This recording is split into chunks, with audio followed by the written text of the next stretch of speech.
Morning all of you. আমার নতুন আরেকটা ভিডিওতে আপনাদের সকলকে স্বাগত। আজকে আমি 6 মাস থেকে 12 মাস বয়সে বাচ্চাদের কী খাবার খাওয়ানো যায় সেই নিয়ে আলোচনা করব। 6 মাস পর্যন্ত আমরা বুকের দুধ খাওয়াই, তারপরে আমরা অল্প অল্প করে বাইরের খাবার খাওয়ানো শুরু করি। তবে সেটা খুবই অল্প পরিমাণে, 1 থেকে 2 চামচ করে দিনে 5-6 বার এরকমভাবে দেওয়া যেতে পারে। তারপর 4 সপ্তাহ যখন খাওয়া হয়ে যায়, তারপরে সেটাকে আমরা পরিমাণটা ধীরে ধীরে বাড়াই। 6 মাস বয়স থেকে আমরা আপেল সিদ্ধ করে খাওয়াতে পারি। এই আপেল সিদ্ধ করার সময় আমরা যদি এটা একটা প্রেসার কুকারের মধ্যে বাটি রেখে তার মধ্যে আপেল রেখে স্টিমে আপেলটাকে সেদ্ধ করি, তাহলে আমরা তার পুষ্টিগুণটা অনেক বেশি পাই। যদি আমরা একটা জায়গায় আপেলটা সেদ্ধ করে তারপর সেই জলটা যদি ফেলে দিই, সেক্ষেত্রে পুষ্টিগুণ অনেকটাই নষ্ট হয়ে যায়। কলাকে আমরা এইভাবে ম্যাশড করে বাচ্চাকে খাওয়াতে পারি। এছাড়াও বিভিন্ন সেদ্ধ, যেমন কুমড়ো সেদ্ধ,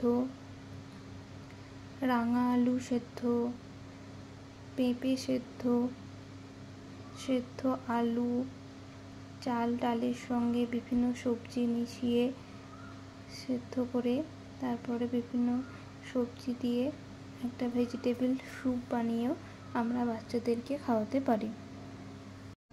সুজিকে আমরা শুকনো কড়ায় নেড়ে তারপর দুধের সঙ্গে মিশিয়ে আমরা বাচ্চাদেরকে দিতে পারি। বাচ্চারা এটা খেতে খুবই পছন্দ করে।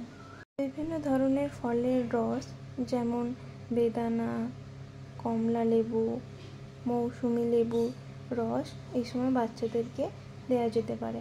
তবে এগুলো দিলেই বাচ্চারা প্রথমেই যে ভালোবেসে খাবারটা খেয়ে নেবে তা নয়, দিতে দিতে এদের পছন্দের খাবার হয়ে ওঠে এগুলো। এই সময় বাচ্চাদেরকে ড্রাই ফ্রুটস দেওয়া যেতে পারে, তবে বাচ্চারা তো খেতে এগুলো পছন্দ করে না, তাই খুবই অল্প পরিমাণে একটা আখরোট, 2টো আমন্ড এগুলো সারা রাত জলে ভিজিয়ে তারপরে ম্যাশড করে বিভিন্ন খাবারের সঙ্গে মিশিয়ে বাচ্চাদেরকে দিলে বাচ্চারা খেয়ে নেয়। আখরোট অ্যাকচুয়ালি ব্রেন ডেভেলপমেন্টে খুবই হেল্প করে, সেই জন্য খাওয়ানোটা বাচ্চাদেরকে খুব প্রয়োজন। বাজার থেকে সেরেল্যাক না কিনে আমরা যদি বাড়িতেই সেরেল্যাক বানিয়ে নিই, তাহলে আমরা বাচ্চাদেরকে অনেক বেশি পুষ্টি দিতে পারবো। আর এটা বানানো খুবই সোজা।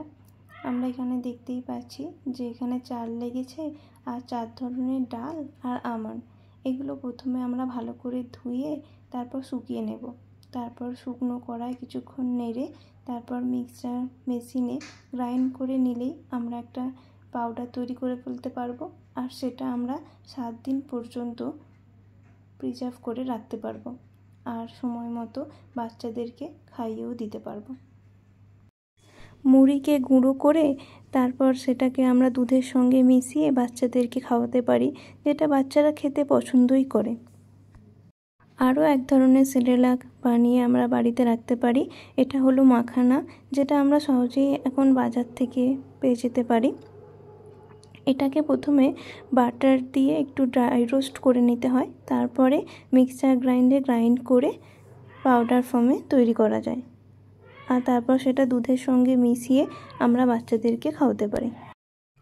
এই সময় বাচ্চাদেরকে আমরা গাজর সেদ্ধ, তারপরে বিস্কুট, ডিমের সাদা অংশটা লম্বা লম্বা করে কেটে বা আলু ভাজা, এগুলোকে আমরা ফিঙ্গার ফুড হিসাবে বাচ্চাদেরকে দিতে পারি, যাতে বাচ্চারা নিজের হাতে খাওয়া শিখতে পারে। তারপর বাচ্চা বড় হয়ে ওঠার সঙ্গে সঙ্গে যখন 12 মাসের হয়ে যায়, তখন খাওয়ার অপশানও অনেক বেড়ে যায়। এই সময় আমরা বাচ্চাকে ভাতের সঙ্গে বিভিন্ন ধরনের মাছ ভাজা, যেমন পাবদা মাছ ভাজা আমরা দিতে পারি। এছাড়াও শিঙি মাছের পাতলা ঝোল করেও এই সময় বাচ্চাকে খাওয়াতে পারি। বিভিন্ন ধরনের খিচুড়ি, যেমন চাল ডালের সঙ্গে বিভিন্ন সবজি মিশিয়ে একটা মিক্সড খিচুড়ি আমরা বাচ্চাদেরকে দিতে পারি। এছাড়া ওটসের খিচুড়ি, সাবুর খিচুড়ি আমরা বাচ্চাদেরকে দিতে পারি। রাত্রেবেলা আমরা বাচ্চাদেরকে দুধ রুটি দিতে পারি। এই সময় রুটিটাকে গরম জলে কিছুক্ষণ ভিজিয়ে রেখে নরম করে নিয়ে তারপরে যদি আমরা দুধের সঙ্গে মিশিয়ে বাচ্চাদেরকে খেতে দিই, তাহলে এটা বাচ্চারা খুব আনন্দের সঙ্গে খাবারটা খায়। আর একটা কথা মায়েদেরকে আমি অবশ্যই বলবো যে বাচ্চারা যখনই খেতে চাইবে এবং যখনই মায়ের সময় হবে তখনই পর্যাপ্ত পরিমাণে বুকের দুধ বাচ্চাকে খাওয়াতে হবে। তাহলেই বাচ্চা সুস্থ সবল হবে এবং বিভিন্ন রোগ প্রতিরোধ করার ক্ষমতাও বাচ্চার মধ্যে গড়ে উঠবে।